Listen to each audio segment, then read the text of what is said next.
સહજાત્મ સ્વરૂપ પરમ ગુરુ.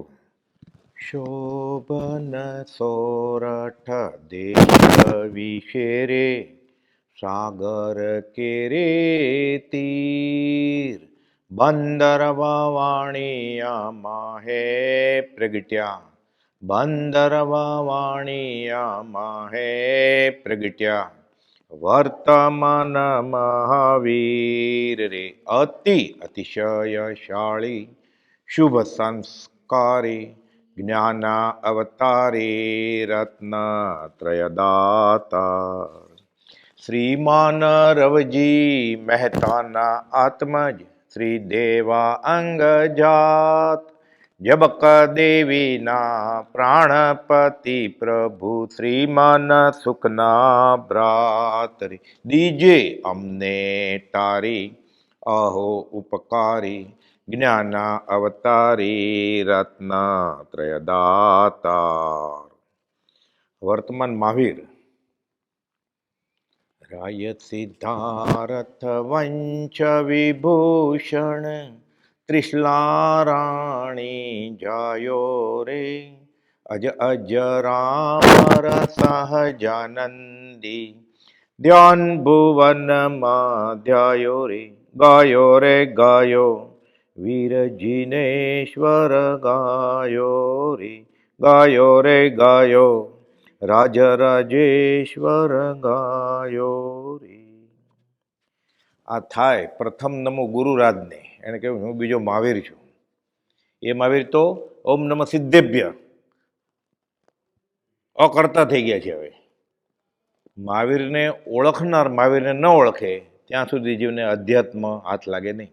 વચનામૃત 504માં ગોપાલદેવે કહ્યું છે કે પરોક્ષ ચાલ્યા આવતા એવા સર્વજ્ઞને સમ્યક દ્રષ્ટિપણે પણ ન ઓળખે તો આત્મા પ્રત્યે કંઈ ફળ નથી. મહાવીર મહાવીર કર્યા કરે.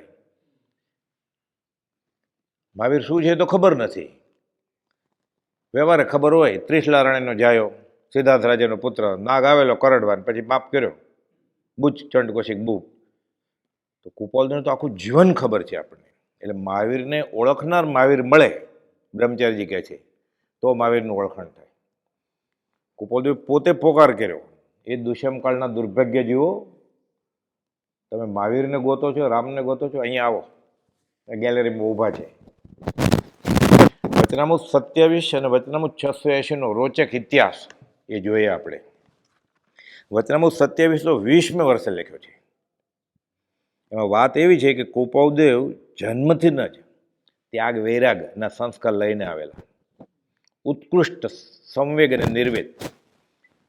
અને જાતિ જ્ઞાન તેને જ થાય કે જેને ઉત્કૃષ્ટ ત્યાગ વૈરાગ જન્મ્યા હોય. એટલે 7 વર્ષની વયે હજી નિશાળમાં બેઠા નથી ભણવા માટે. અને મરણ શું હશે? મરીને પાછો જન્મે, જન્મીને પાછો મરે તો આનું કારણ શું? આનું પ્રયોજન શું? ખાધું પીધું ને તાર જ કર્યું. એટલે પહેલાંના સંસ્કાર હોય ત્યાગ વૈરાગના તો જ જાતિસ્મરણ જ્ઞાન થાય, નહીં તો ન થાય. એમાં પાછું એવું છે શાસ્ત્રમાં કે સામાન્ય રીતે જાતિસ્મરણ જ્ઞાન કોને થાય કે તેની સામે તીર્થંકર હોય, કેવળી ભગવાન હોય કે શ્રુત કેવળી હોય તો થાય. કુપાલદેવના 3માંથી આ ભાઈ કોઈ સામે નહોતા, છતાં થયું નિમિત્ત પામીને. એ કાંઈ અમીચંદભાઈ એના મા બાપ કે પતિ પત્ની કે એકનો એક દીકરો નહોતા, પડોશી સ્નેહી સંબંધી હતા. એટલે ગુજરી ગયા એનું દુઃખ નહોતું, એને એ વિમાસણ થઈ કે આવા નરને બાળી નાખે. લોકો કેવા ક્રૂર છે અને બાળી નાખે છે આવા આખા જીવને. તો નીકળી શું ગયું? ચિતા બલતી દેખીને જાગ્યા કો સંસ્કાર કે જન્મ મરણ શું છે, અને પછી પાછા જન્મવાના છે. વ્યવહારમાં બધા બોલે પૂર્વના ક્યાંક પાપ હશે એટલે કે પૂર્વના ક્યાંક પુણ્ય હશે એટલે. તો આગળ પાછળ આ બધું શું છે? નક્કી ક્યાંક અધૂરા કામ મૂકીને ગયો લાગે છે. આ કે પાછો આવે છે. લેણું કે દેણું, વાલું કે વેરી, નિજ ચેતના એકલો રચે દેહ સંસાર, અધૂરા કામ મૂકી જશે થશે નવો અવતાર. એટલે આવો વૈરાગ હતો ને એટલે કુપાવદુનું શક પણ નક્કી થઈ ગયું. રેવાશંકર જગજીવન અને પ્રાણજીવન જગજીવન મહેતા એના ભાઈ પોપટભાઈ જગજીવન એની દીકરી જબકબા સાથે એ ખાસ બહુ એક્ટિવ નહોતા અને રવજી બાપાએ ખાસ એક્ટિવ નહોતા. આ બાજુનું કામ કુપાવદુનું કામ ચતુર્ભુજ બેચર મોટા બનાવી સંભાળે અને રેવાશંકરભાઈ એ રીતે એને કુપાવદુનો પરિચય હતો એટલે બંને બાજુનું સંભાળે. અને આ બાજુનું તો ભાવિ કાકાજી સસરા થવાના જ હતા, રેવાશંકર જગજીવન અને પ્રાણજીવન જગજીવન, એટલે એ લોકો સંભાળે. અને પાંચમાં પૂછાય એવા મોટા શ્રીમંત અને ધીમંત ભણેલા એ જમાનાના વકીલ એટલે, અને પ્રાણજીવન મહેતા તો વકીલ ને ડૉક્ટર બંને, ડબલ સંપદા વ્યવહારે, એટલે એ લોકો જ બધું સંભાળે. એ એમ જ થાય ને એવડા મોટા હોય એટલે. કુપાવદુને પત્ર લખે છે લગ્નની વાત કરવા માટે કે ક્યારે આવો છો મહેતા, એમ એવું કે આમ જાન લઈએ ને આટલો જમણવાર કરીએ ને ભપકો કરીએ એટલે વટ પડી જાય આપણો. કુપાવદુ જવાબ જ નથી આપતા. બીજો પત્ર લખ્યો, જવાબ નથી આપતા. ત્રીજો પત્ર લખ્યો, જવાબ નથી આપતા. 5 પોસ્ટકાર્ડ લખ્યા એટલે આ લોકોને શંકા ગઈ બંને સાઈડમાં કે નક્કી આ ત્યાગ વૈરાગ લઈને જંગલમાં ભાગી જશે, બીજું તો કંઈ નહીં, આપણી છોકરીનું શું થશે? સગાઈ થઈ ગઈ છે. એ જમાનામાં તો સગાઈ તૂટે કે લગ્ન તૂટે કે છૂટાછેડા થાય એટલે લોકો આંગળી ચીંધે. છોકરી તો ઠીક, આખા ઘરની આબરૂ જાય. છોકરીનો બાપ ઘરમાંથી 6 મહિના બહાર ન નીકળે, છુપી છુપી ગલીમાંથી નીકળે પછી,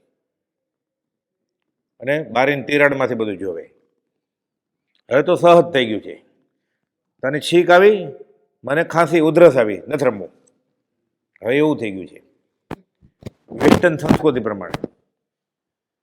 જેમ રોટલી નથી ભાવતી, કાંઈ નહીં, પરોઠા આપો, બદલાવી નાખે તરત જ. આ વેસ્ટર્ન સંસ્કૃતિ છે. આર્ય સંસ્કૃતિ આ નથી. સહધર્મચારિણી રજપૂતાણી કમરે કટારી લઈ લડવા જાય, ધાવણું છોકરું કમરે લઈને લડવા જાય, પણ પતિ ગુજરી જાય, રણ મેદાનમાં ગયો હોય, સગાઈ થઈ ગઈ હોય, હજી લગ્ન નથી થયું, ખાંડે પરણે પછી એ તલવારની મ્યાન સાથે ફેરા ફરે, એવું હતું. જબરી તો ભરપૂર હતી, દુશ્મને હરાવે એવી. ઝાંસીની રાણી મહાલક્ષ્મી, અલ્યાભાઈ હોળકર ને બધા. પણ લગ્નની વાત આવે, વિષય વાસનાની વાત આવે, આર્ય સંસ્કૃતિની વાત છે આ. ખાંડે પરણે પછી એક ધણી ધ્યાર્યો, બીજો મન મંદિર રાણુની વ્યવહારમાં એ કર્મેશ્વરા હોય ધર્મેશ્વરા થાય. રાકો થઈ ગયો છે ભૌતિક ભોગ વિલાસનો યારી. આત્મા મૂકી દઈશું, બધા નિયમ મૂકી દઈશું, મારી ખુમારી પુરુષત્વ મૂકી દઈશ, મારે ભોગ ભોગવવા છે. ભોગ ભોગવાની પાછી તાકાત નથી કાંઈ. શેક્સપિયરે કહ્યું છે કે ઈચ્છા વધે છે, પુરુષત્વ વધ્યું નથી કાંઈ. વાસના વધે છે, પુરુષત્વ ખમીર વધ્યું નથી કાંઈ. માઇક આંગલો હોય એવું થઈ ગયું છે. કુપાવદુનો ત્યાગ વૈરાગ છે, જવાબ જ નથી આપતા કે આપણી છોકરીનું શું થશે, પછી એકલી રહી જશે. અત્યારે તો બીજી પરણાવી દે. એવો કેસ બને છે કે સગાઈના લગ્ન વચ્ચે મુહૂર્તિયાનો એક્સિડન્ટ થાય ને, એમ લાગે કે આ 3-4 મહિના થશે કે પગ ભાંગ્યો છે, છૂટું કરીને બીજે પરણી જાય. જીવતો દાખલા બને છે. પહેલાં તો આખી જિંદગી, પછી બદલાવે નહીં. આદ્રકુમારની વાત આવે છે ને, પગ પકડ્યો, રમતા રમતા ખાલી 4 થાંભલાની રમત રમે ને, હવે પગ પકડ્યો, એ તો કૌશકમાં બધાને પગ પકડ્યો એના બાપ. હવે બીજો નહીં, મેં પકડી લીધો પગ. આદ્રકુમાર હું તો સાધુ છું, જઈને અમે થોડા પરણીએ. એ છોકરી કે હું નહીં પરણતો. પછી એ ધણી ધ્યાર્યો, એને હજી પરણવું શું એ ખબર નહોતી, પણ પગ પકડી લીધો હતો.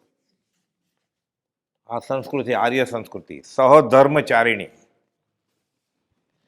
હવે તો બેટર હાફ ને ડાર્લિંગ ને, એટલે ભાષા એ ધર્મ પ્રેરે એવી હતી. એ પ્રેમ નથી, વાસના છે. સ્નેહ નથી, વાસના છે ખાલી. એટલે પછી એનું પરિણામ એવું જ હોય ને. કુપાવદુ જવાબ નથી લખતા કે આપણી છોકરી શું થશે. હવે આ જંગલમાં વયા જશે, સંન્યાસી થઈ જશે એવી દહેશત. પછી છેલ્લો છઠ્ઠો પત્ર લખે છે ને ત્યારે ગોપાલ જવાબ આપે છે લાંબો, કે મને ખોટું એ નથી લાગ્યું, હું જંગલમાં ભાગી નથી જવાનો, પણ હું આત્મામાં છું. તમે લગ્ન નક્કી કર્યા છે તો મેં ક્યાં કીધું કે હું નહીં આવું? મને જવાબ આપવાનો ટાઈમ નથી. કે છે સત્યાવીસમાં આ એનો ઇતિહાસ છે આખો. ચતુર્ભુજ બેચારે પરિચય નોંધવું ગયું છે.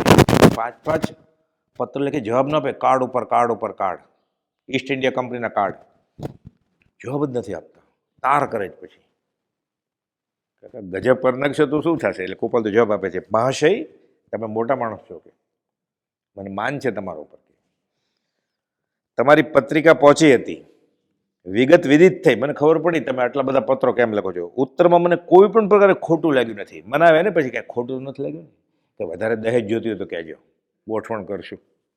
મને કાંઈ ખોટું નથી લાગ્યું. કે તો શા માટે જવાબ નથી આપતા? તો પછી માથે લગ્ન છે ને, લગ્નની તારીખ નક્કી કરી નાખી છે બધાએ મળીને, ગોપાલને જણાવી નથી. અને આ બાજુ આ આત્મામાં છે એટલે કહે છે મને કોઈ પણ પ્રકારે ખોટું નથી લાગ્યું. કાંઈ વૈરાગ્યને લીધે જોઈતા ખુલાસા લખી શકતો નથી. હવે આવો જવાબ આવે લગ્નની તારીખ અને કે વૈરાગ્યને લીધે જવાબ નથી આપતો, નહીં આવે તો બાવા થઈને વયા જશે તો. એટલે પત્ર લખે છે કે હું શા માટે નથી પત્ર લખતો, મારી કઈ દશા છે, એમ કરીને કહે છે હું પરમાત્મા સ્વરૂપ છું, મહાવીર છું. વૈરાગ્યને લીધે જોઈતા ખુલાસા લખી શકતો નથી, જોકે અન્ય કોઈને તો પહોંચ પણ લખી શકતો નથી. આ લોકોને ન લખી પહોંચ શરૂઆતમાં તો, કે તમારી પત્રિકા મળી છે, પોસ્ટકાર્ડ મળ્યું છે, તમને આ જવાબ લખું છું. બીજા કોઈ 10 લખ્યા હોત તોય ન લખા તમે જવાબ. બીજા કોઈને તો હું પહોંચ પણ લખી શકતો નથી. કે એને દ્વેષ નથી, ખોટું નથી લાગ્યું, પણ રસ જ નથી. તો રેતીનો કોળિયો લાગે છે. લોકો વાટ જોતા હોય, મિની મિની દૂધ પીવું છે, સણસી રહીશું, બતાવો. અને રસ જ નથી કાંઈ. એટલે કે મને કંઈ ખોટું નથી લાગ્યું, પણ વૈરાગ્યને લીધે જોઈતા ખુલાસા લખી શકતો નથી, જોકે અન્ય કોઈને તો પહોંચ પણ લખી શકતો નથી. તો પણ તમે મારા હૃદયરૂપ એટલે પહોંચ ઇત્યાદિ લખી શકું છું. હવે આ બાજુ આ લગ્ન વિશે પત્ર લખ્યો છે, એનો જવાબ ગોપાલદેવ પરમાર્થિક આપે છે કે હું આવીશ, મને ખોટું બોટું કંઈ નથી લાગ્યું, પણ મૂળ વાત અત્યારે મારી દશા કહે છે હું આશુ પ્રજ્ઞ છું, હું હૃદય ત્યાગી છું. મને એમ લાગે છે અધ્યાત્મમાં વિચારે ચડ્યો હતો આત્મિક શક્તિ વડે કે હું બીજો મહાવીર છું. એમ કરી કે તમે તો મારા હૃદયરૂપ છો, કે મહાશય એને માન આપે છે. શા માટે માન આપે છે? બનાવી છે એટલે નહીં. મગન બાપા વાત કરતા કે ચતુર્ભુજ બેચાને મળેલા ઘણા માણસો મને મળેલા. આનો ક્ષયો પછી મેં જબરો હતો અને શરૂઆતમાં ત્યાગતો હતો, થોડો વૈરાગ્ય હતો. એટલે ગોપાલદેવ મળે ને, આમ તો શાળો બનાવી ત્યાં ને, અધ્યાત્મની વાત કરે, બધી ભક્તિની ને એવી બધી. ગોપાલદેવને કહે એ હનુમાનજીના ભક્ત હતા ચતુર્ભુજ બેચર. ગોપાલદેવને કહે છે હનુમાનજી ઉપર મને કવિતા બનાવી દો ને, એટલે રોજ મારે પ્રાર્થના સારી થાય, હું નાહી ધોઈને દીવો કરું છું હનુમાનજીનો. ગોપાલદેવ કવિતા તો બનાવી દીધી, આખી કવિતા છે મોટી. પછી સમજાવે છે કે હનુમાનજીને તમે પૂછશો ને, વ્યવહાર માટે પૂછો છો. સાથે એવી કવિતા બનાવી દીધી, અતિ આનંદકારી અરિહંતનું નામ એમ કરીને, છત્ર પ્રબંધને આમાંય છે. એટલે એમ કરીને ધીરે ધીરે બોધ આપ્યો કે તમારો ક્ષોપશમ જબરો છે, તમારી સમજણ જબરી છે, પણ અત્યારે ખરો આત્માર્થ ને ખરો ધર્મ ખબર નથી. તો અરિહંત, દુશ્મનને હણી નાખે એવા કોઈ ભગવાન હોય, કે આ દુશ્મન અંતરશત્રુને એને ભજો, સંસાર માટે પ્રાર્થના ન કરો દેવદેવીની, એમ કરીને સમજાવ્યું. પણ બધું સ્વીકારે એવા હતા. મગન બાપા વાત કરતા કે 4 આંકડાના ગુણાકાર ભાગાકાર સરવાળા બાદબાકી મોઢે કરતા. સ્કૂલના છોકરાને બોલાવે, અહીંયા આવો, પૂછો મને. એટલે પૂછે ને 3220 વત્તા 2222, તો જવાબ આપે તરત લખ્યા વગર. એ ગોપાલદેવને ખબર, વ્યવહારે ખબર અને જ્ઞાનથી ખબર કે જો આ આવી જાય મારી સાથે તો આપણે મહાવીરનો માર્ગ ફેલાવીએ. એટલે આમાં લખે છે આ પત્રમાં. એટલે આનો ઇતિહાસ આ છે. વાત લગ્નનો માહિતી માટે જવાબ નથી આપતા, એના બદલામાં તો ગોપાલદેવ આવો જવાબ આપે છે કે હું કોણ છું. એટલે આનો રોચક ઇતિહાસ ચતુર્ભુજ બેચારે બધી વાત કરી છે કે મેં લગ્ન માટે પત્ર લખ્યો ને, બધી આવી વાત કરે છે મને, કે તમે મારા હૃદયરૂપ કેવળ હૃદય ત્યાગી છો, હજી વ્યવહાર નથી ત્યાગ્યું. હું ફેરા ફરીને પરણીશ, ઘર માંડીશ, પણ હૃદયથી હું ત્યાગી થઈ ગયો છું. થોડી મુદતમાં કંઈ અદ્ભુત કરવાને તત્પર છું. ડર જ લાગે ને આ પત્ર સાસરિયાવાળા વાંચે તો કે થોડી મુદતમાં હું અદ્ભુત કરીશ, આગળ લાગે સંસારથી કંટાળ્યો છું. એ સંસાર માંડ્યો જ નથી અને સંસારથી કંટાળી ગયા છે. તો સંસાર માંડશે પછી શું થશે? બીજાને બધાને અનુભવ છે પોતપોતાનો કે સંસારથી કંટાળ્યો છું. હું બીજો મહાવીર છું એ મને આત્મિક શક્તિ વડે જણાયું છે અને મારા ગ્રહ 10 વિદ્વાનોએ પરમેશ્વર ગ્રહ ઠરાવ્યા છે. એટલે એમ એવું હોય લગ્ન કુંડળી અને જન્મ કુંડળી. લગ્ન એટલે મેરેજ નહીં, અહીંયા લગ્ન કુંડળી આખો એક વિષય છે જ્યોતિષશાસ્ત્રનો. એમાં પહેલા ખાનામાં 5 ગ્રહ ભેગા થાય ઉચ્ચના, ગુરુ, ચંદ્ર. એટલે આ જીવ ઉચ્ચ કોટીના હોય અધ્યાત્મમાં અને ઘણા બધા કર્મો ખપાવી દે. એટલે મુંબઈના મરાઠા જ્યોતિષે ગજાનન બોરકર એને શતાવધાન કર્યા ને ગોપાલ દવે, દાદરના જ્યોતિષ, એને કુંડળી બનાવી. ધુરંધર જ્યોતિષનું જ્ઞાન એનું વખણાય આખા મહારાષ્ટ્રમાં અને ભારતમાં. સંસ્કૃત જ બોલે, કાશીના પંડિત પાછા 10 મરાઠા પંડિતો ભેગા છે અને કુંડળી બનાવી કે રામची કુંડળી आहे अशी ह्याची કુંડળી आहे કે રામ જેવી જ આની કુંડળી છે. જેવી કુંડળી રામની એવી આવી. અને આ પરમેશ્વર ગ્રહ છે એટલે 10 વિદ્વાનોએ મળી પરમેશ્વર ગ્રહ ઠરાવ્યા છે. એ તો બધા કોપોદોની પરીક્ષા જ દાખલ આવેલા. એટલે કોપોદો ખુલાસો કરે છે કે અમે 19 વર્ષે શતાવધાન કર્યા મુંબઈમાં, ત્યારે એ લોકોએ કહ્યું જ છે. એટલે ચતુર્ભુજ બેચરને વધારે વિશ્વાસ આવે. સીધું એમ કે તો હજી એટલું બધું ઓળખાણ ક્યાંથી થાય કોપોલદોનું? નજીકના સગા સંબંધી ખાસ કોપોલદોને ઓળખ્યા જ નથી. કે જે હું બીજો મહાવીર છું એમ મને આત્મિક શક્તિ વડે જણાયું છે અને મારા ગ્રહ 10 વિદ્વાનોએ પરમેશ્વર ગ્રહ ઠરાવ્યા છે. સત્ય કહું છું કે હું સર્વજ્ઞ સમાન સ્થિતિમાં છું. સર્વજ્ઞનો અર્થ ખબર હોય મોટા બનાવીને તો કેવું થાય પછી? ત્યાં શું વાત કરે છે? કાં તો એમ લાગે આ બે બગાડી વાત કરે છે અભિમાનથી. અને ઓળખી જાય તો વૈરાગમાં ઝીલું છું. એટલે ઉપર ઉપરથી નહીં, ઘીની ટબુડીમાં પેન્સિલ બોળે ને પછી રોટલીને અડાડે એટલું નહીં, જબોળે છે ઘીની તપેલમાં પૂરણપોળી જબોળે. હું વૈરાગમાં ઝીલું છું, તરબોળ છું કે રોમ રોમ અમારે વૈરાગ છે કે લિખિતન આશુપ્રજ્ઞ રાજચંદ્ર. હાજર જવાબી, પૂછો એનો જવાબ આપશો. અકબર બિરબલની વાત આવે છે ને એ પરમાર્થમાં તમે જે કોઈ પ્રશ્ન કરશો છે દર્શન વિશે અમે સમાધાનકારક જવાબ તમને આપશું. સ્વરૂપમાં સ્થિત, ઈચ્છા રહિત, વિચરે પૂર્વ પ્રયોગ, અપૂર્વવાણી, પરમશ્રુત, સદગુરુ લક્ષણ યોગ. પરમશ્રુત છે આ, એટલે કે આશુપ્રજ્ઞ રાજચંદ્ર. જે પૂછશો એનો જવાબ આપશું. આગમમાં અમુક જગ્યાનો અર્થ એમ છે, ભગવાન મહાવીર માટે આશુપ્રજ્ઞ શબ્દ વાપર્યો છે. એટલે અમુક જગ્યાએ કેવળ જ્ઞાની માટે આશુપ્રજ્ઞ શબ્દ વપરાય. એટલે એટલી બધી પ્રજ્ઞા છે એને હાજર જવાબી. તમે જે પૂછો એનો જવાબ આપે. એને ચોપડો ન લેવો પડે હાથમાં કે હું જોઈને પછી કહીશ કે ઉભા રહે હું ગોતીને કહું. હાજર જવાબી. એટલે હાજર જવાબી એટલે કેવા? જે પૂછો એટલે તરત જ જવાબ તૈયાર હોય. એટલે વ્યવહારિક દાખલો આપો એટલે તમને સમજાય. અકબર ને બિરબલ ફરવા જતા હતા. બિરબલે વ્યવહારે આશુપ્રજ્ઞ હતા, હાજર જવાબી. એટલે અકબર બિરબલની બધી વાર્તાઓ બહુ આવે. નાના છોકરાને મજા આવે ને મોટાને બુદ્ધિના વિશે બધી વાત હોય. અકબર ને બિરબલ જતા હતા એટલે અકબરને એમ થયું કે આની મજાક ઉડાવું બિરબલની. કે મને આજે એવું સપનું આવ્યું ને રાત્રે ઊંઘમાં કે આપણે બે જતા હતા અને પછી રસ્તામાં ખાડો આવ્યો ને તને ખબર નહીં કે વિષ્ટાનો ખાડો હતો, તું એમાં પડી ગયો. એટલે એનું અપમાન કરવા માટે, મજાક ઉડાવવા માટે કે વિષ્ટાના ખાડામાં તું પડી ગયો. પછી મેં બધાને બોલાવ્યા ને એમ થયું કે આને કાઢું.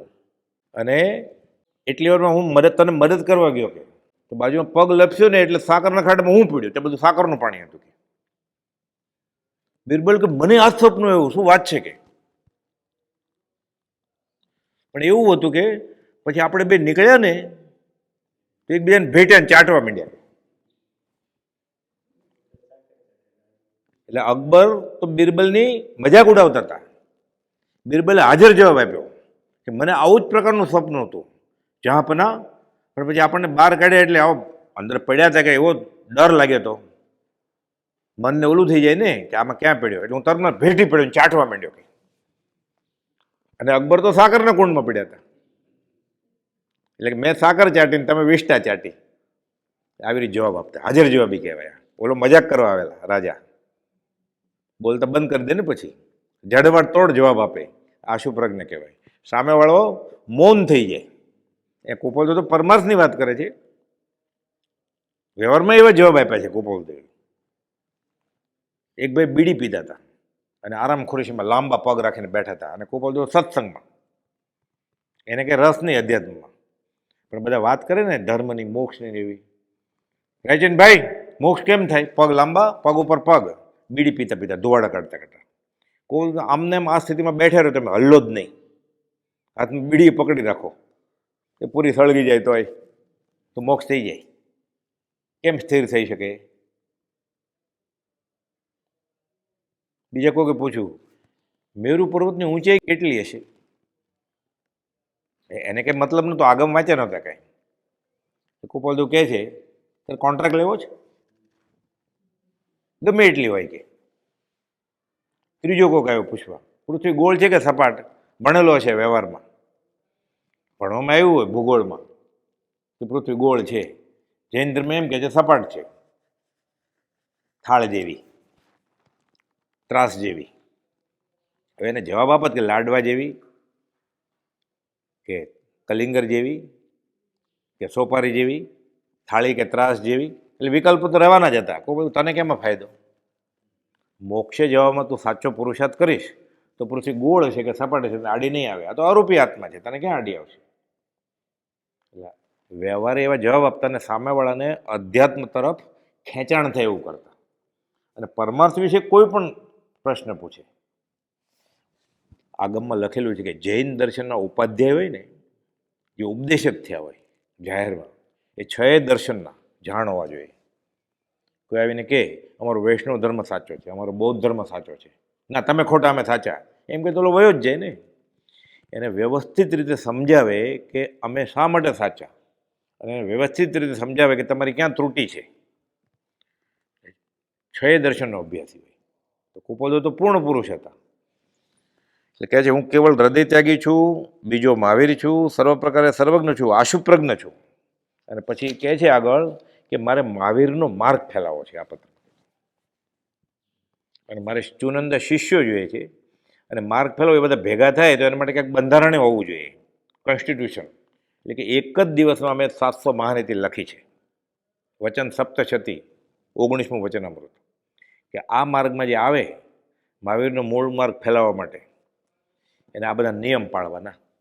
સ્ત્રી હોય, પુરુષ હોય, ત્યાગી હોય, સંન્યાસી હોય, મોટો હોય, નાનો હોય, અબલ વૃદ્ધ, 700 મહાનીતિ. જેમ આર્ય સંસ્કૃતિનું બંધારણ મનુસ્મૃતિમાં છે, એમ અહીં વિતરાગનો મૂળ માર્ગ ફેલાવવો હોય, આ બંધારણ છે, પ્રાથમિક જરૂરિયાત છે.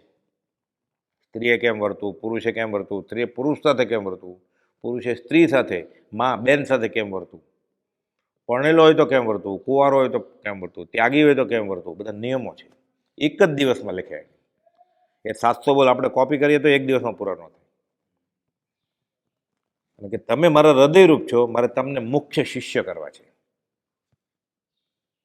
અને હું આ માર્ગ ફેલાવું, તમે અગ્રેસર હશો એમાં. જગતમાં 4 દિશામાં ફરીને મહાવીરનો મૂળ માર્ગ જયજયકાર કરવો છે.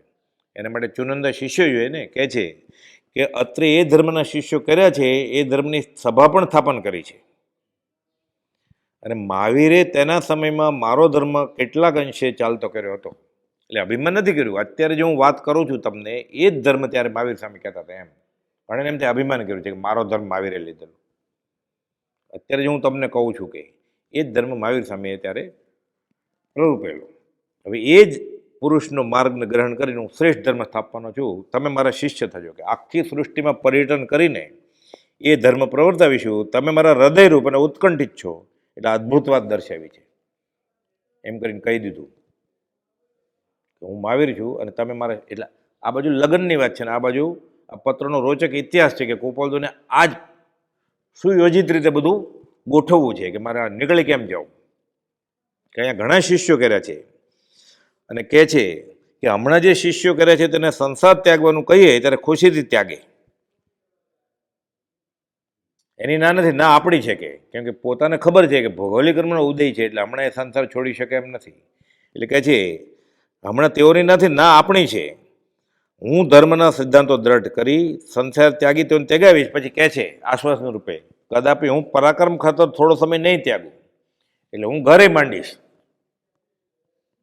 એટલે જબકબાન સમાધાન થઈ જાય, સાસરિયાવાળાનું સમાધાન થઈ જાય, અને યથા અવસર એ કર્મ પૂરું થઈ જાય છે એટલે નીકળી જાય છે. થોડો સમય હું પરાક્રમ ખાતર નહીં ત્યાગું, પણ તેઓને તો ત્યાગ આપે છે, અને વિદ્યાર્થીઓને બધાને, શિષ્યોને કે છે સર્વ પ્રકારથી હું સર્વજ્ઞ સમાન અત્યારે થઈ ચૂક્યો છું એમ કહું તો ચાલે.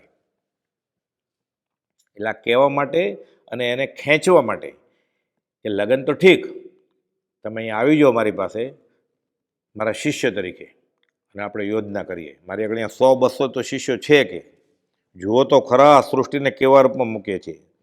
પછી કે કોઈને કહી નહીં દેતા, રવજી બાપાને નહીં કહેતા અને સાસરિયામાં નહીં કહેતા. ને તો આવી બધી વાત સાંભળે છે કે હમણાં પણ છે, ઘર માંડશે થોડા વખતમાં વયા જશે તો. એટલે કે છે હર્ષિત થઈ વળતી ઉત્તર લખો કે તમને આ કેમ વાત લાગે છે, તમે આમાં સહમત છો કે નહીં. વાતને સાગરરૂપ થઈને રક્ષા આપજો, કોઈને બીજાને નહીં કહેતા. હું હમણાં પરાક્રમ ખાતર આવીશ, ઘરે માંડી થોડો વખત રહીશ, પણ મૂળ હેતુ આ છે કે આપણો લિખિતન ત્યાગીના યથાજ્ઞ છે. લગ્નની તૈયારી ચાલે છે, લગ્ન ત્યાગીના યથાજ્ઞ લિખિતન. ખાલી લિખિતન વાંચીએ ને કુપોલદેવના વચનામૃતમાંથી તો એ ખબર પડે કે આ પરમાત્મા દશાના ધારક પુરુષ હતા. એટલે લખ્યું છે ઓમ શ્રી મહાવીર એટલે પતી ગયું. લિખિતન શ્રી શુદ્ધ સહજ આત્મ સ્વરૂપ, પતી ગયું ને. 28મો પત્ર આવો જ છે.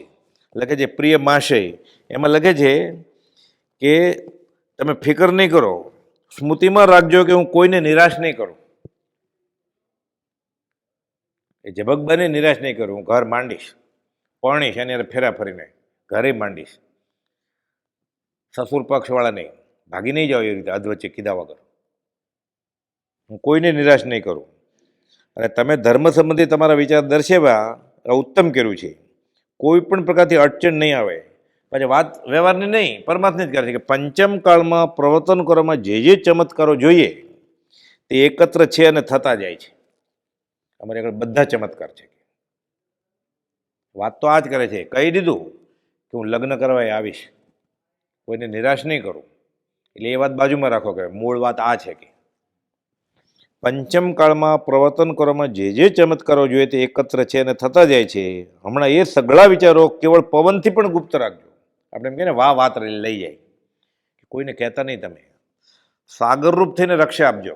સાગરમાં કેમ બધું સમાઈ જાય કે તમને કહું છું, તમે મારા હૃદયરૂપ. એટલે આ બધી યોજના. હું અધ્વચાલ નહીં ભાગી જાઉં, હું ઘર માંડીશ, પણ તમે કોઈને કહેતા નહીં. મારું મુખ્ય ધ્યેય આ છે, ધર્મ પ્રવર્તનનું, મહાવીરનો મૂળ માર્ગ ફેલાવવાનો. એટલે એને ધર્મનો રસ હતો, ગોપાલજીનું ઓળખાણ હતું કે આ પત્નીના ભાઈ કરતાં કંઈક બીજું છે એમ. એટલે મળે ત્યારે લગભગ બધી પરમાર્થની જ વાત થતી. ગોપાલદેવને ઘરે ગયા છે, બેન પરણી ગયા પછી, અને હમણાં આવશે, હમણાં કહેવાનો ઇતિહાસ, એમને ઘરે આવશે પાછા ગોપાલદેવ. ગોપાલદેવના લગ્ન માટે 500 રૂપિયા એણે ઉધાર આપેલા, પણ એની પાસે પૈસા નહોતા એ જમાનામાં. 500 એટલે. અને એના ભાઈઓ જે હતા આ તો બનેવી ગોપાલદેવના, એમાં એને ભાઈને ગોપાલદેવને શું લાગે વળે કે દૂરના સગા થઈ ગયા ને. એને ભાઈ પહેલાં ના પાડે છે, પછી બે ભાઈઓએ મળીને પછી 500 કરી દીધા. એ કે મારી આગળ તો નથી, બધી વાત કરી એણે કે હું તો તમારો હૃદયરૂપ છું જ, જીગરજાન દોસ્ત, પણ કે મારી આગળ પૈસા નથી. પછી 500 લઈ આવ્યા લગ્ન માટે. એટલે ગોપાલદેવ કહ્યું છે 30મા પત્રમાં કે ઠઠારો નહીં કરતા, આવો ખર્ચો કરશો માગી માગીને પૈસા, અને લોકોને જાકમ જોડ બધું બચાવશો, ખવડાવશો બધું અઠવાડિયા સુધી, મીઠાઈને ફરસાણને. લોકો વખાણીને હાથ સાફ કરીને વહી જશે. કે રવજી બાપે ખોબે ખોબે સોપારી આપતા હતા બધાને. ગોપાલદેવ કહ્યું, ટકોર કરી કે બે આપો. એ જમાનામાં રિવાજ હશે, લગ્નમાં આવે અને બધાને સોપારી આપવાની.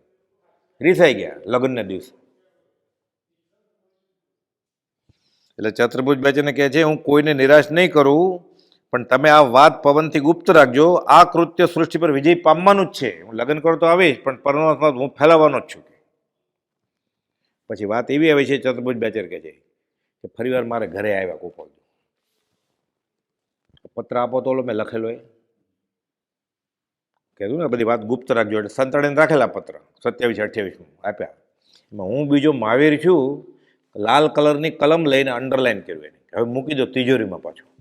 આખો મૂળ પત્ર મારી આગળ છે, હિન્દી લિપિમાં લખેલો છે, દેવનાગરી ભાઈ. હું બીજો મહાવીર છું એમ. લાવો તો ઓલો પત્ર લીધો એટલે ચતુર્ભુજ બેન એમ કે ક્યાંક લઈ જશે કે એવું ક્યાંક કરશે. હું બીજો મહાવીર છું, સર્વ પ્રકારે સર્વજ્ઞ છું, લીટી કરી કે આ તિજોરીમાં સંભાળીને રાખજો કે. એટલે એટલે સુધી કહી દીધેલું, ઓળખાણ કેમ થાય?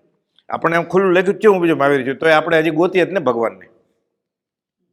એને તો વ્યવહારિક સંબંધ હતા શાળા બનાવીના. આપણે તો મુમુક્ષુ તરીકે મંદિર આશ્રમમાં આવીએ છીએ, 40-50 વર્ષથી વચનામૃત વાંચે છે, તો હજી ઓળખાણ નથી થતી. તેને શાળા બનાવીના સંબંધ હતા, ક્યાંથી થાય પછી? પણ આ બધી પરિચય નોંધમાં કહે છે કે આ દશા હતી એની, અને પછી હું મહાવીર છું અંડરલાઈન કરીને મેં તિજોરીમાં મને મૂકવાનું કહ્યું. ઓલી વાત પણ એને જાન ગઈ ત્યારે એ બનેવી સાથે જ હોય ને, લગ્નમાં અણવર થાય ને, તો જાન લઈને જાય છે. એટલે જબકબા ને કોપાલ તો એક ગાડામાં બેઠા છે, મોરબીથી વવણિયા જવાનું હતું. ચતુર્ભુજ બેચેને બીજા એક ભાઈ નારાયણદાસ નામના વવાણિયાના, એ બીજા ગાડામાં બેઠા છે. વચમાં નાસ્તા પાણી કરવા માટે ગાડું ઊભું રાખ્યું. બળદને નીરવું પડે ને, આટલો લાંબો રસ્તો એટલે ઘાસ ને એવું. વરસાદના છાંટા આવ્યા. મહેતા ચતુર્ભુજ બેચર રાયચંદ મહેતાને પૂછે છે, મહેતા આ શું છાંટના માવઠું કમોસમી વરસાદ? તમે શાસ્ત્ર નથી વાંચ્યા કે યુગ પુરુષનું છેલ્લું ભોગવલી કર્મ બાકી હોય ત્યારે કુબેર દેવ કેસર વૃષ્ટિ કરે? પણ યુગ પુરુષ નક્કી કર્યું એટલે કહે છે અંબાલાબેન અને ત્રિભુવનબેન વઢવાણમાં છેલ્લા દિવસોમાં 56માં કે વઢવાણના પુસ્તક ભંડારમાં ફલાણા ગ્રંથમાં યુગ પુરુષની નામાવેલી છે. 2004 યુગ પુરુષો, પહેલા સુધર્મ સ્વામી અને છેલ્લા દુપસહ મુનિ, એમાં અમારું નામ છે કે ફલાણા પાના ઉપર જો કે શ્રીમદ રાજચંદ્ર નામના એક યુગ પુરુષ સંવંત 1924 વવણિયા ક્ષેત્રે આ ક્ષેત્રે અવતરશે. આ ભવે કંઈ કુપાલ નામ રાજચંદ્ર નહોતું, લક્ષ્મીનંદન હતું, અભયચંદ હતું. 4 વર્ષની ઉંમરે કહે છે બા મારું નામ લક્ષ્મીનંદન નહીં રાયચંદ, રાય એટલે રાજા, રાજચંદ્ર થઈ ગયા પછી. અને ઈડર ક્ષેત્રે સ્મશાનની બાજુમાં જે સમાધિ છત્રી છે ત્યાં 1722 સંવંત છે, અત્યારે 2080 ચાલે છે, એટલે 358 વર્ષ થયા. ત્યાં કોતરેલું છે કે શ્રીમદ રાજચંદ્ર નામ કે એક આચાર્ય, અને કુપાઉદેવે પ્રભુજીને કહેલું, ઠાકરજીને કહેલું આ મુનિઓને એ સમાધિ છત્રીના દર્શન કરાવો, ત્યાં અમારા પૂર્વેના અસ્થિ પડ્યા છે. મુનિએ કહ્યું. સુભગભાઈને કહેલું અહીંયા લઈ આવ્યા ત્યારે કે લઈ ગયા છે એ ઉલ્લેખ નથી, જીવતા જ સામે ઉભા પણ ત્યાં શું લઈ જાય પછી? અને ત્યાં અમારા અસ્થિ પડ્યા છે. એટલે આ ક્ષેત્રે કુપાઉદેવ ભગવાન મહાવીરના શિષ્ય હતા, દિગંબર આચાર્યથી વિચરેલા, અને પછી આ ભવે પણ ઘણી વાર આવ્યા છે. સંવંત 52માં એકવાર આવ્યા છે, સંવંત 53માં એકવાર આવ્યા છે, અને સંવંત 55માં 2 વાર આવ્યા છે. માક્ષર પોષ મહા મહિના અને પછી પાછા વૈશાખ મહિનામાં. એટલે 4 વાર તો બધું વ્યવસ્થિત નોંધાયેલું છે. 1.5 મહિનો રહેલા છે. અને મંગળેશ્વર ગુફાનું સ્મશાન જે છે સમાધિ છત્રીની બાજુમાં છે, તે રોજ ધ્યાન કરવા આવતા. ભૂરાબાઓની ગુફા છે ત્યાં આવતા. પુડવી શિલા છે અહીંયા ઉપર ચડતા આવે ત્યાં આવતા. ત્યાં મુનિશ્રીને કહેલું કે ભગવતી સૂત્રમાં જે પુડવી શિલાનો ઉલ્લેખ છે એ આ પુડવી શિલા, અને ભગવાન મહાવીર સાથે હું અહીંયા બેસેલો. અને પછી અહીંયા ઉપર અમે બેઠા છીએ તે સિદ્ધ, અને જેના ઉપર બેઠા છીએ તે સિદ્ધ શિલા, ત્યાં આખો આશ્રમ એના ઉપર ઊભો છે. એટલે કુપાઉદેવની આ ઈડર ક્ષેત્રે ભવભવની આરાધનાની ભૂમિ છે. એટલે એ અપેક્ષાએ વિચારવા જાય તો સમજ શિખરને પાલિતાણા કરતા કુપાઉદેવનું ઓળખાણ થાય તો આ વધારે મહાત્મ્ય છે. આજ સમજ શિખર, આજ ગિરનાર, આજ ચંપાપુરી, આજ પાવાપુરી, આજ અષ્ટાપદ, ત્યાંથી 20 તીર્થંકર મોક્ષ ગયા છે સમજ શિખરથી. કુપાઉદેવ અહીંયા વિચર્યા છે. અચિંત્ય તુજ મહાત્મ્યનો નથી પ્રફુલ્લિત ભાવ. આ ભાવ આવે ત્યારે કામ થાય. બાકી એક એક પ્રદેશેથી અનંત જીવો સીજ્યા બુજ્યા છે અને નરકે ગયા છે. પૂતગલ પરાવર્તન વિચારીએ ને, ખાલી બાદર સૂક્ષ્મ વિચારીએ તો લમણા દુખે, ખાલી બાદર વિચારીએ તો બધું થયેલું જ છે. એટલે વચનામૃત 27નો આ ઇતિહાસ છે, અને એવો જ ઇતિહાસ વચનામૃત 680નો છે.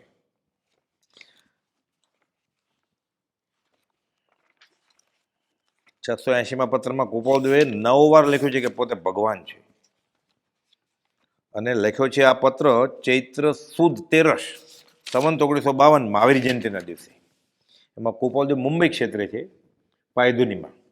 જે ઘરમાં રહે છે ત્યાં અગાશીમાં ઊભા છે અને વરઘોડો નીકળ્યો, શોભાયાત્રા, 1 2 3 4 મહાવીર સ્વામી કા જય જયકાર. એટલે કુપાલદેવ જોયો છે અવાજ છે ને, શોભાયાત્રા હતી મહાવીર જયંતિની. બધા વાણિયા નવા કપડાં પહેરીને નાચતા હતા, કૂદતા હતા, ભગવાન મહાવીરની મૂર્તિ લઈ અને રથ શોભાયાત્રા કાઢેલી. એટલે કુપાલદેવ પત્ર લખે છે કે આવું સમજાવવું કેવી રીતે, કે જૈન ધર્મ શું છે, વિતરાગનો ધર્મ શું છે. એટલે પત્ર લખે છે તરત જ એ શોભાયાત્રા ગઈ. એટલે આ પત્ર આ પાછળથી મળ્યો પછી, મુંબઈ ચૈત્ર સુદ 13 1952 ઓમ, આ હસ્તાક્ષરવાળો પત્ર અમે દર્શન કર્યા છે, અગાસમાં કોતરેલો પણ છે. જેની મોક્ષ સિવાય કોઈ પણ વસ્તુની ઈચ્છા કે સ્પૃહા નહોતી, અખંડ સ્વરૂપમાં રમણતા થવાથી મોક્ષની ઈચ્છા પણ નિવૃત્ત થઈ છે, તેને ના થતું તુષ્ટમાન થઈને પણ બીજું શું આપવાનું હતું. આકાશી ભગવાનને કહે છે કે પહેલાં મોક્ષની ઈચ્છા હતી, હવે આત્મામાં ઠરી ગયો છે, હવે તું પ્રસન્ન થાય તું મને શું આપીશ, તારી આગળ છે મારી આગળ છે. કે છે એ કૃપાળુ તારા અભેદ સ્વરૂપમાં જ મારો નિવાસ છે, તું આત્મા હું આત્મા, તું શુદ્ધ આત્મા હું શુદ્ધ આત્મા. જીવનો શિવ થઈ ગયો, નરનો નારાયણ થઈ ગયો, તારી પાસે છે મારી પાસે છે. હવે લેવા દેવાની કડાકોટથી છૂટા છે. એટલે કહે છે ત્યાં હવે તો લેવા દેવાની પણ કડાકોટથી છૂટા થયા છીએ, એ જ અમારો પરમ આનંદ છે. સમયસર નાટકમાં બનારસદાસજી લખે છે, લેવે કો ન રાહી ઠોર, ત્યાગી વિકી નાહી ઓર, બાકી ક્યાં ઉભર્યો કારજ નવીનો હે. બે ફાટ આત્મા અનુભવાઈ જાય પછી લેવું શું દેવું શું, આ તો પૂર્ણ સ્વરૂપ થઈ ગયા છે. એ કૃપાળુ કે તું કૃપાળુ જ છો, તે જ મને માર્ગ બતાવેલો પૂર્વભવમાં. હવે હું તારી જેવો જ થઈ ગયો, હવે કે મારે તારી પાસેથી માગવાનું નથી કંઈ. તું ત્યાં મોક્ષમાં નિરંજન નિરાકાર, હું સાકાર પરમાત્મા તરીકે. આયુષ્ય પૂર્ણે મટે દૈહિક પાત્ર જો, તારી બાજુમાં આવીને બેસી જશું. પછી એ કૃપાળુ તારા અભેદ સ્વરૂપમાં જ મારો નિવાસ છે, ત્યાં હવે તો લેવા દેવાની પણ કડાકોટી છૂટા થયા છે. પણ પરમાર્થ ખેદ શું છે કે કલ્યાણના માર્ગને અને પરમાર્થ સ્વરૂપને યથાર્થ રીતે નહીં સમજનારા અજ્ઞાની જીવો પોતાની મતિ કલ્પનાથી મોક્ષ માર્ગને કલ્પી વિવિધ ઉપાયોમાં પ્રવર્તન કરતા છતાં મોક્ષ પામવાને બદલે સંસાર પરિભ્રમણ કરતા જાણી નિષ્કારણ કરુણાશીલ અમારું હૃદય રડે છે. ખાટલે મોટી ખોટ એ છે કે જીવતા ભગવાન ઊભા છે, કોઈ ઓળખતું નથી એને, એનું દુઃખ છે એટલે રડવા માંડ્યા. મહાવીર જયંતિ દિવસે કોઈ વાણીઓ રડે, નવા કપડાં પહેરે, શીરો ને ભજીયા કરે, ઘરે પૂરણપોળી કરે, લાપસીને મગ તો કરે જ, કે ખીર પૂરી કરે જ. કુપલ તો રડે છે મહાવીર જયંતિ દિવસે. કેમ કે કલ્યાણના માર્ગને ખબર નથી કે પરમાર્થ કેમાં હોય. લોકોને એમ કે નાચશું કૂદશું, નવા કપડાં પહેરશું, મીઠાઈ ખાશું એટલે ધર્મ થઈ જશે, અને બૂમા બૂમ રાગોડા તાણશું કે 1 2 3 4 મહાવીર સ્વામી કા જય જયકાર. મહાવીર કરે છે અને મહાવીર શું છે એ ઓળખતો નથી. લખ્યું છે કુપાલદેવ મોક્ષમાળામાં કે પોપટની બલા જાણે, રામ એટલે દાડમ કે દ્રાક્ષ. એ તુલસીદાસ રામ બોલે અને પોપટ રામ બોલે, પ્રભુસિંહજી રાજ બોલે અને આપણે રાજ કરીએ. રાજ સૌ કો કહે, વિરલા જાણે ભેદ, જે જન જાણે ભેદ તે કરશે ભવ છે. આ લોકો ધર્મને નામે ધતિંગ કરે છે કે દ્રવ્ય ક્રિયા રુચિ જીવડા, ભાવ ધર્મ રુચિહીન, ઉપદેશક પણ ટેવા. શું કરે જીવને?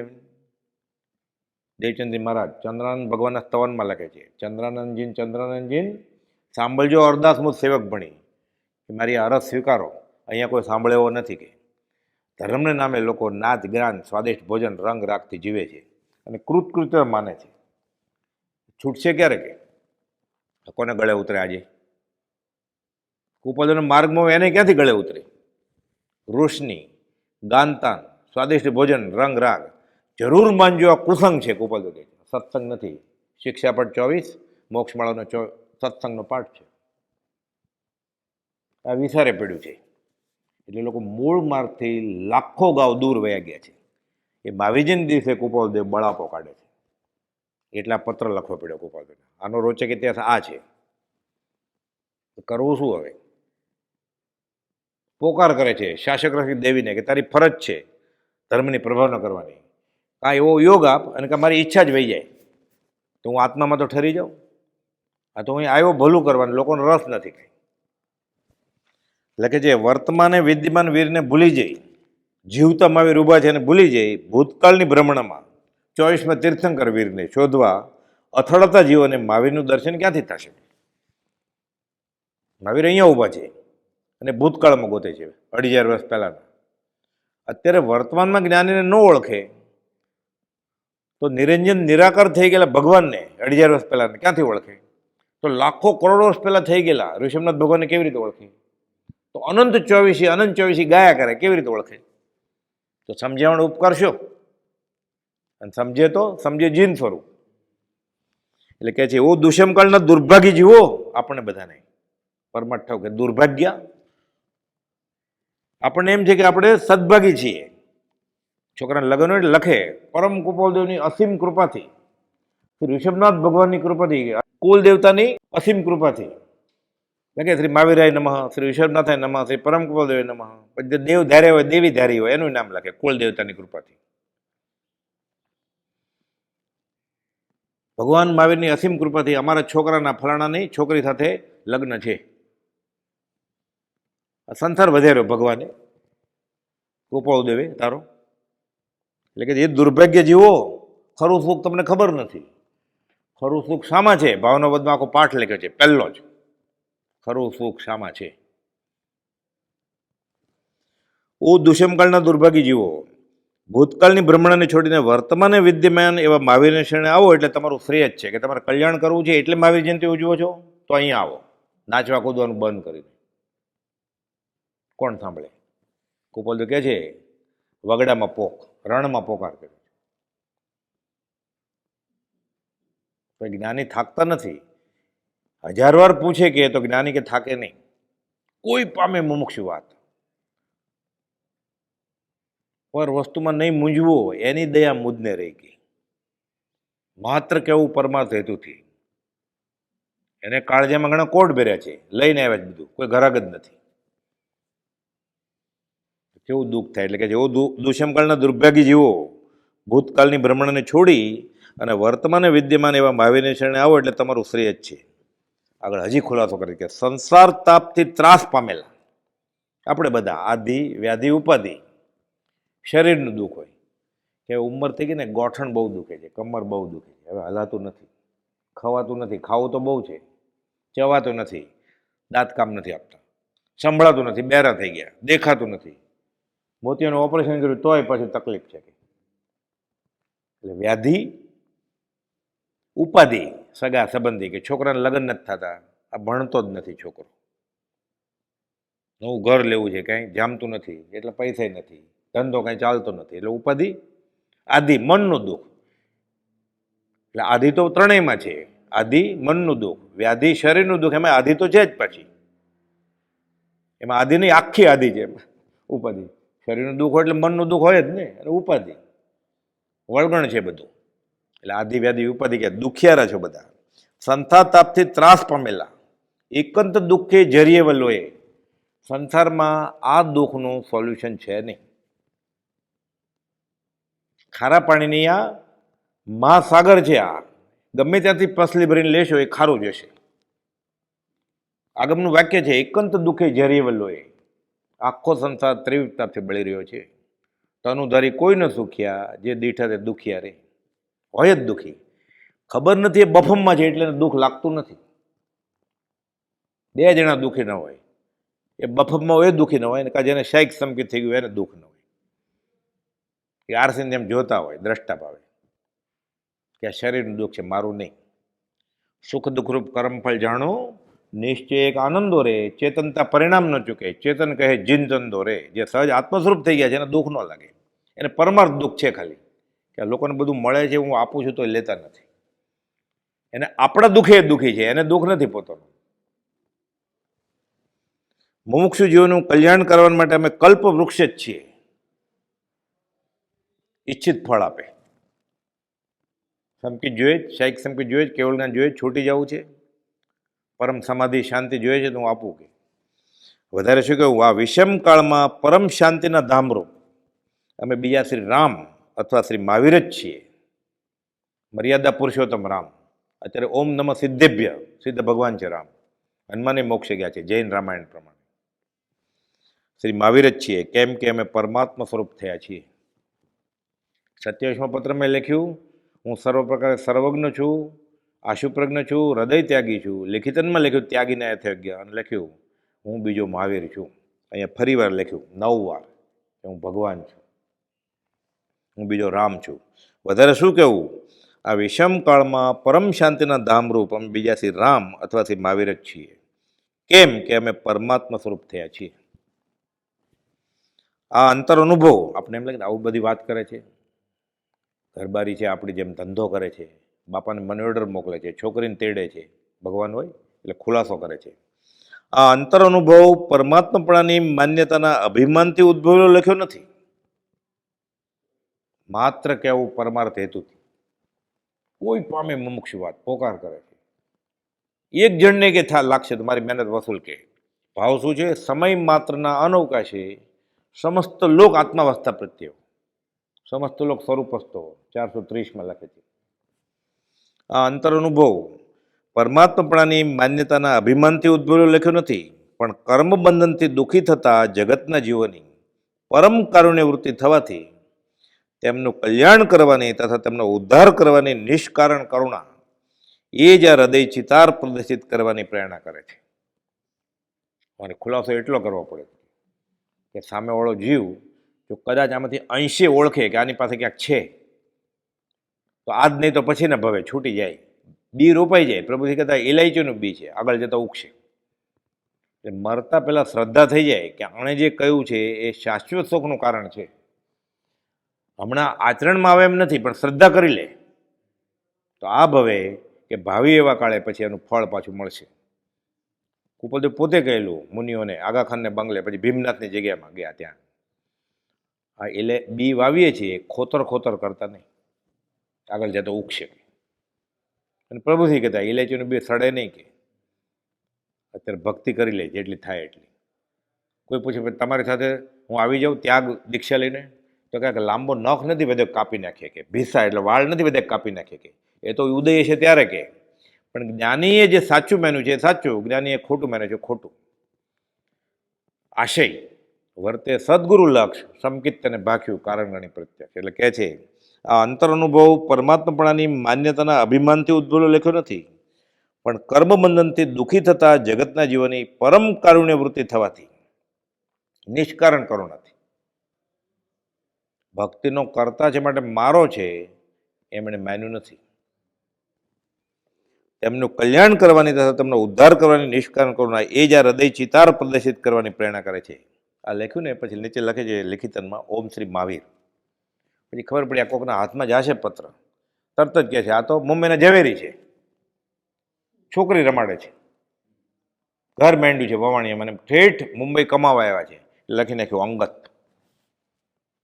અંગત કોન્ફિડેન્શિયલ, આ કોઈને માટે છે નહીં એમ મૂકી દીધું આ પત્ર લખીને. પછી પાછળથી મળ્યો એટલે મગન બાપા વાત કરતા કે વચનામૃતની જે પ્રત છપાણી ને, પહેલી, બીજી, ત્રીજી, ચોથી ને પાંચમી, એમાં આ 680મો પત્ર હતો જ નહીં, 27મો અને 28મો પત્ર હતો જ નહીં. મારી આગળ એ કોપી છે વચનામૃતની, મગન બાપાએ આપી છે, એમાં આ પત્રો જ નથી. બધા અગાસ આશ્રમમાં અને વડવા આશ્રમમાં સવારનો કે સાંજનો ક્રમ હોય ને, એમાં ભક્તિમાં એક પત્ર કોઈ બોલે ઊભા થઈને, એ બોલતા આ પત્ર ગોખી નાખેલો ગણાય 680માં, એટલે ઊભા થઈને બોલે. 27મો 28મો બોલે, પણ છાપવાની કોઈની હિંમત નહોતી, કેમ કે ટ્રસ્ટી કે કાર્યકર્તા કે જેના હાથમાં સત્તા હોય બધા જન્મે જૈન હોય ને. 24 તીર્થંકર જો 2 મહાવીર હોય, 2 મહાવીર શું અનંત મહાવીર હોય, તીર્થંકર 24 જ હોય. પણ હું બીજો મહાવીર, પહેલો નહીં, પહેલા મહાવીરનો જીવ તો સિદ્ધ શિલાએ બેઠા છે, એના જેવો બીજો. 5 જ્યોર્જ થાય, પંચમ જ્યોર્જ મુંબઈમાં છે, બધે મોટા મોટા ઇમારત પર કોતરેલું હોય. કિંગ જ્યોર્જ 5th એમ કેમ હોસ્પિટલ છે, કિંગ એડવર્ડ મેમોરિયલ 7th એમ, એડવર્ડ 7મે રાજા એમ મરાઠીમાં લખ્યું હોય. 1000 ખટલાની હોસ્પિટલ છે, કિંગ એડવર્ડ 7 રોમન લિપિમાં લખ્યું હોય, વી અને 2 લીટા, તો 7 કિંગ એડવર્ડ થાય. પાંચ જોર થાય તો બે મહાવીર કેમ ન થાય? બે ક્યાં? જે જીવ ભગીરથ પુરુષાર્થ કરીને કર્મો સાથે લડે, મહાવીર પરાક્રમ કરે, એ બધા મહાવીર જ છે. એટલે એણે લખ્યું છે હું બીજો મહાવીર છું. એમ નથી લખ્યું પહેલા મહાવીરનો જીવ છું, એમ નથી કહ્યું. એ મહાવીર તો સિદ્ધ શિલાએ છે. હું એવો જ, એ જ કક્ષાની દશા મારી છે, જ્ઞાન અપેક્ષાએ અને ત્યાગ વૈરાગ અપેક્ષાએ. એટલે એમ લખ્યું જે પુરુષનું દુર્લભપણું ચોથા કાળને વિશે હોય. એટલે ભગવાન મહાવીર સામે 700 કેવળી અને 500 મન પરિજ્ઞાની હતા. બધા સર્વસંગ પરિત્યાગી સાધુ હતા કે હું ગૃહસ્થેશમાં છું અને એ જ દશાનો ધારક છું.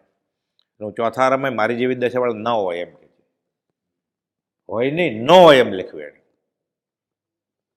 એટલે મગન બાપા કહેતા ઊભા થઈને બોલે બધા, કોઈની હિંમત ન ચાલે. 5 આવૃત્તિ થઈ તો એમાં જગદીશ શાસ્ત્રીએ હિન્દી લિપિમાં વચનામૃત લખેલું છે. એની ફૂટનોટમાં છે એસ્ટ્રિક માર્ક કરીને, ચિહ્ન કરીને, આખો પત્ર.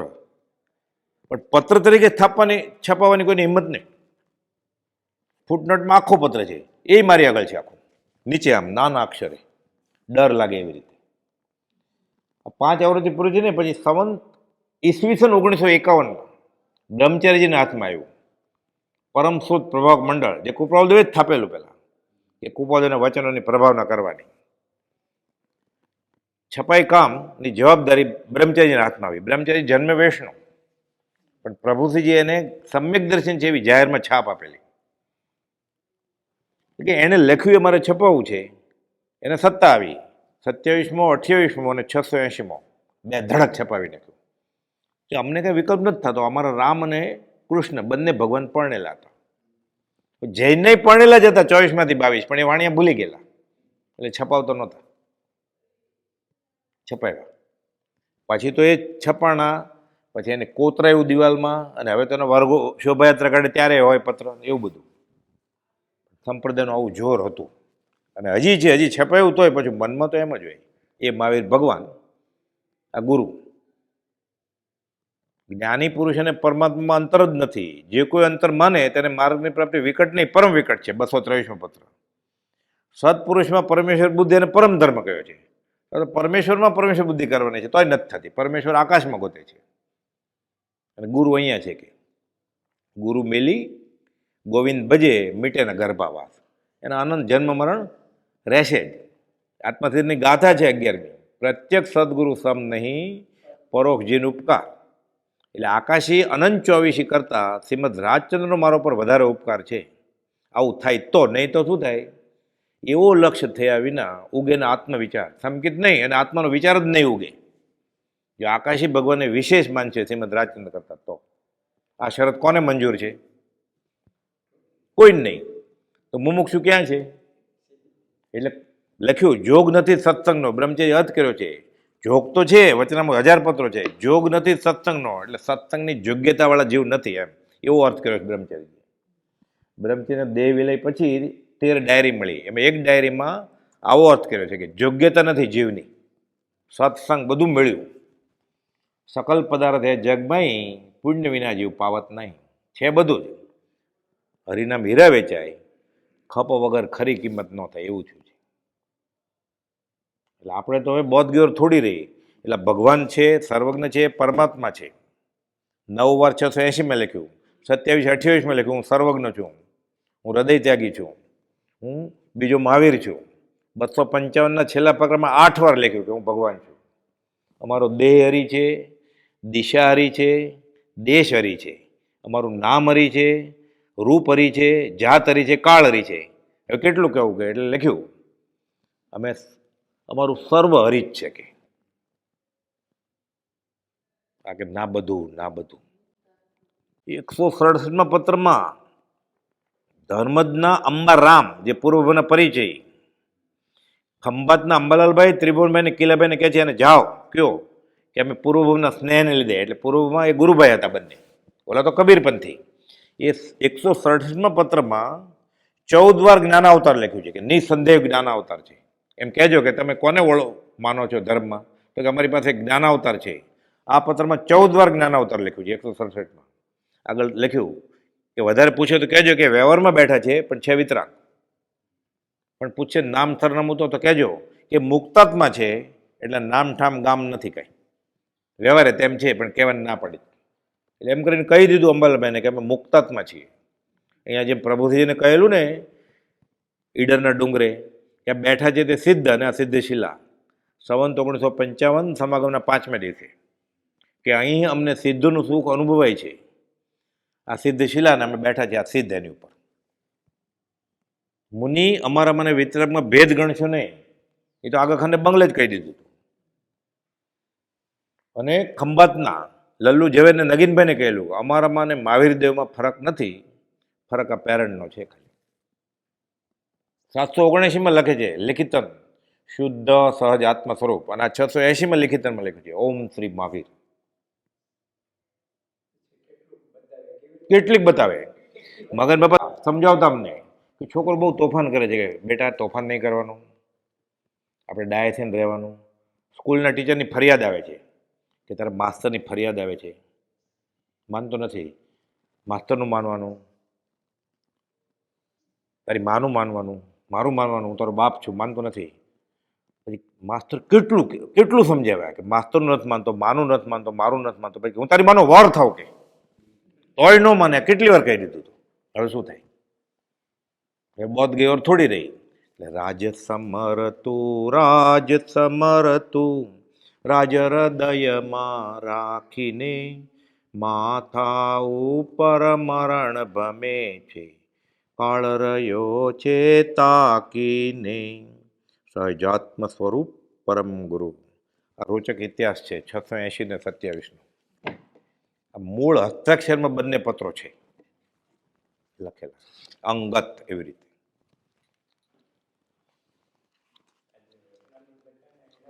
સહજાત્મ સ્વરૂપ પરમ ગુરુ. ભગવાન મહાવીરનો જન્મ કલ્યાણક દિન ચૈત્ર સુદ 13. પરમ કૃપાલદેવે ગેલેરીમાંથી ઊભા મુંબઈ ક્ષેત્રે આ નિમિત્તે શોભાયાત્રામાં નીકળેલ માણસોને ધર્મનું આરાધન કરી રહ્યા છે ખ્યાલ સાથે નાચતા કૂદતા અને રમતા જોયા. મહાવીરનો મૂળ માર્ગ જેને આત્મસાત છે અને પૂર્ણ વિતરાગ જેવો બોધ સહેજે સ્મરણમાં છે એવા પરમ કૃપાલદેવનું નિષ્કારણ કરુણાશીલ હૃદય રડી ઉઠે છે, અંતરુદ્ગાર ઉઠે છે અને લેખપણું પામે છે કે પોતે વિદ્યમાન મહાવીર છે, અમૃત સાગર છે, કલ્પવૃક્ષ છે, પરમ શાંતિના ધામ રૂપ છે, બીજા શ્રી રામ, બીજા શ્રી મહાવીર જ છે. કેમ કે પોતે પરમાત્માના અભેદ સ્વરૂપમાં રમણ કરી રહ્યા છે અને હવે પરમાત્મા સ્વરૂપ થયા છે. પત્રને અંતે લિખિતનમાં લખ્યું ઓમ શ્રી મહાવીર, પણ જાણે હજુ સમય પાક્યો નથી અને જીવનની પાત્રતા પણ તે મુજબની એમ ધારી છેલ્લે કૌંસમાં અંગત લખ્યું પરમ ઉપકારી પરમ પૂજ્ય પ્રભુશ્રીજી, કે જેઓ પરમ કૃપાલદેવને પરમાત્મા તરીકે પ્રથમ મિલનમાં જ ઓળખી ગયા હતા. તેઓના સત્સમાગમ અને પોતાના ભગીરથ પુરુષાર્થના બળે પૂજ્ય બ્રહ્મચારીજીને પણ આ જ પ્રકારનું ઓળખાણ થયું. આ શ્રદ્ધાના રણકાળ રૂપે વચનામૃતની પરમશ્રુત પ્રભાવક મંડળ તરફથી પ્રથમ આવૃત્તિ કે જે ઈસવીસન 1951માં બહાર પડી તેમાં તેઓએ આ પત્ર છપાવી દીધું. આ શ્રદ્ધાના પ્રતિક્ષમ આ આખો પત્ર ઉતારી માથાળે દુષ્મકાળનો મહાવીર કળિયુગના કેવળી એ મુજબ લખી અન્ય મુમુક્ષુઓ સર્વસંગ પરિત્યાગી સાધુઓને પણ મોકલ્યો કે જેથી અવ્યક્ત અશ્રદ્ધા દૂર થવા પામે. આપણે પણ આજે મહાવીર જન્મ કલ્યાણકના દિને આ પત્ર વાંચીએ, વિચારીએ અને સમજવા પ્રયત્ન કરીએ. સહજાત્મ સ્વરૂપ પરમ ગુરુ.